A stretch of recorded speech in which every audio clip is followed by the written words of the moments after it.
নমস্কার বন্ধুরা, তন্হির পাকশালাতে সবাইকে স্বাগত।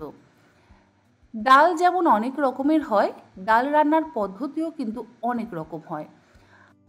আপনাদের সাথে আমি বিভিন্ন রকম পদ্ধতিতে বিভিন্ন রকম ডালের রেসিপি শেয়ার করেছি। আজও আবারও একটি ডালের রেসিপি শেয়ার করব। ডালটার নামই কিন্তু ভারী অদ্ভুত, পাহাড়ি ডাল। তবে খেতে অসম্ভব সুস্বাদু। বানিয়ে দেখবার অনুরোধ রইল। তাহলে দেখে নেওয়া যাক আমার আজকের এই পাহাড়ি ডালের রেসিপি। পাহাড়ি ডাল বানাবার জন্য নিয়েছি এখানে খোসা সমেত বিউলির ডাল বা উড়দ ডাল। তবে এটা কিন্তু ভাঙা বিউলির ডাল বা ভাঙা উড়দ ডাল। পরিমাণে আছে 1 বাটি, আর যদি ওজন হিসেবে বলেন তাহলে রয়েছে এখানে 200 গ্রাম পরিমাণে। লোহার কড়াইতে আমি ডালটাকে খুব ভালো করে ভেজে নেব, গ্যাসের ফ্লেমটাকে মিডিয়াম টু হাইতে করে দিয়ে। এমন নয় যে লোহার কড়াইতেই রান্না করতে হবে, আপনারা যে কোনো কড়াইতে কিন্তু ডালটাকে ভালো করে ভেজে নিয়ে রান্না করতে পারেন। তবে অবশ্যই লোহার কড়াইতে করলে স্বাদ এবং রং দুটোরই পরিবর্তন হবে। ডালটা আমি একটু বেশ লাল করে ভেজে নিলাম। দেখুন, একটু লাল লাল করে ডালটা ভেজে নিয়েছি। এবারে ভেজে নেওয়া ডালটা একটা আলাদা বাটির মধ্যে ঢেলে খুব ভালো করে 4 থেকে 5 বার জল বদলে বদলে ধুয়ে নেব।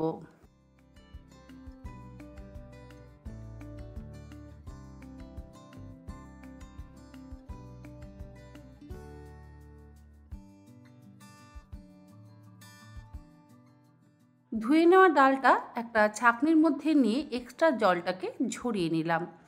জল ঝরে যাওয়ার পর আমি এটাকে গ্রাইন্ডিং জারের মধ্যে নিয়ে গ্রাইন্ড করে নেব।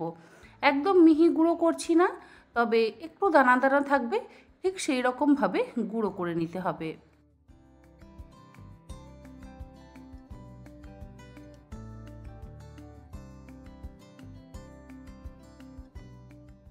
ভেজে ধুয়ে নেওয়া ডাল গুঁড়ো করে নেওয়া হয়ে গেছে। আর ডাল দেখুন একদম মসৃণ করে কিন্তু আমি গুঁড়ো করিনি, মানে পাউডার করে কিন্তু গুঁড়ো করিনি, দানা দানা আছে।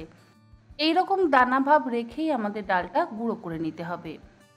এবারে এই গুঁড়ো ডালটা একটা বাটির মধ্যে ঢেলে নিলাম।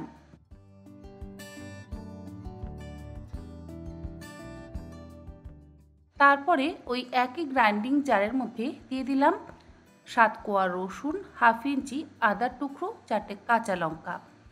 এগুলো একসাথে গ্রাইন্ড করে নিলাম। একদম মসৃণ করে কিন্তু বাটিনি, জলের ব্যবহার একেবারেই করিনি। 1 টেবিল চামচ পরিমাণে গোটা ধনে দিয়ে আবারও একবার গ্রাইন্ড করে নিলাম। জলের ব্যবহার কিন্তু একবারও করিনি। ডালটা বানাবার জন্য কড়াইতে দিয়ে দিলাম 2 টেবিল চামচ পরিমাণে সর্ষের তেল। তেল গরম হয়ে গেলে ফোড়ন দিয়ে দিলাম 2টো শুকনো লঙ্কা, হাফ চা চামচ কালো সর্ষে, হাফ চা চামচ গোটা জিরে আর হাফ চা চামচ হিং। গ্যাসের ফ্লেমটাকে লোতে করে দিয়ে ফোড়নটাকে ভালো করে 15 থেকে 20 সেকেন্ড ভেজে নেওয়ার পর যে মশলাটা আমরা বেটে নিয়েছিলাম সেই বাটা মশলাটা দিয়ে এবার একসাথে ভালো করে কষিয়ে নেব। এর মধ্যে কোনো রকম টমেটো পেঁয়াজের ব্যবহার করছি না। আপনারা চাইলে অবশ্যই টমেটো পেঁয়াজের ব্যবহার করতে পারেন, কিন্তু আমার মনে হয় টমেটো পেঁয়াজ ছাড়াই অসাধারণ স্বাদ হয়। একবার এইভাবে এই পাহাড়ি ডাল বানিয়ে খেয়ে দেখবেন। আশা করি আমার অন্যান্য রান্নার মতন এই রেসিপিটাও আপনাদের ভালো লাগবে। মিনিট 4-5 লো টু মিডিয়াম ফ্লেমে মশলাটা ভালো করে কষিয়ে নেওয়ার পর এবারে গুঁড়ো করে নেওয়া ডালটা দিয়ে দিচ্ছি। তারপরে ডাল দিয়ে একসাথে মশলার সাথে কষিয়ে নেব।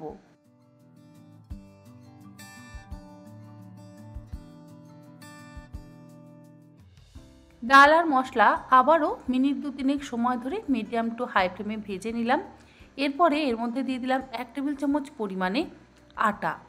আটাটা বাইন্ডিংয়ের কাজ করবে। আর ডালের মধ্যে যে একটা উড়দ ডালে তো একটা স্লিপারি ভাব থাকে, সেই স্লিপারি ভাবটা কাটিয়ে দেবে। যাই হোক, আটাটা দিয়ে আবারও একসাথে মিনিট 3 সময় ধরে মিডিয়াম টু হাই ফ্লেমে ভেজে নিচ্ছি।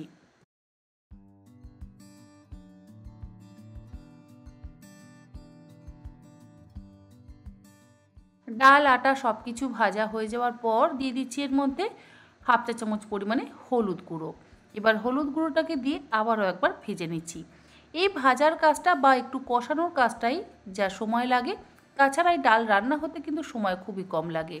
দিয়ে দিলাম এর মধ্যে স্বাদ অনুসারে লবণ। লবণটা দিয়ে ভালো করে মিশিয়ে নিয়ে এবারে দিয়ে দিচ্ছি পরিমাণ মতন গরম জল। মোটামুটি এখানে আমি 4 কাপের থেকে একটু বেশি পরিমাণে জল ব্যবহার করলাম। জলের এক্স্যাক্ট মাপটা আমি বলছি না, আপনারা যখন নিজেরা বাড়িতে বানাবেন দেখবেন জলটা কিন্তু একটু বেশি লাগবে। আমি 4 কাপ বললাম, হয়তো 5 কাপও লাগতে পারে, কারণ ডাল বেশ যথেষ্ট পরিমাণে জল টানে।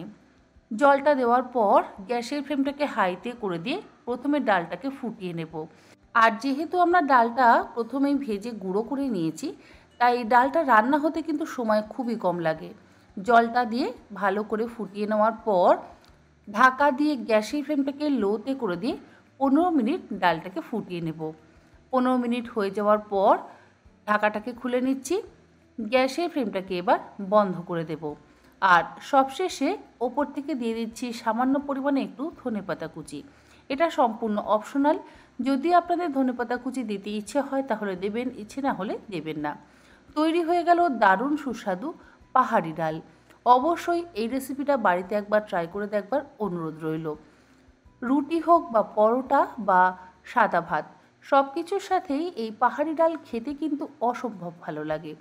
আশা করি আমার আজকের এই রেসিপি আপনাদের ভালো লাগলো। ভালো লাগলে অবশ্যই বাড়িতে বানিয়ে আমাকে ফিডব্যাক দিতে কিন্তু একেবারে ভুলবেন না। আজ তাহলে এই পর্যন্ত। আবার হাজির হয়ে যাব অন্যদিন অন্য কোনো রেসিপি নিয়ে। ভালো থাকবেন, সুস্থ থাকবেন। ধন্যবাদ।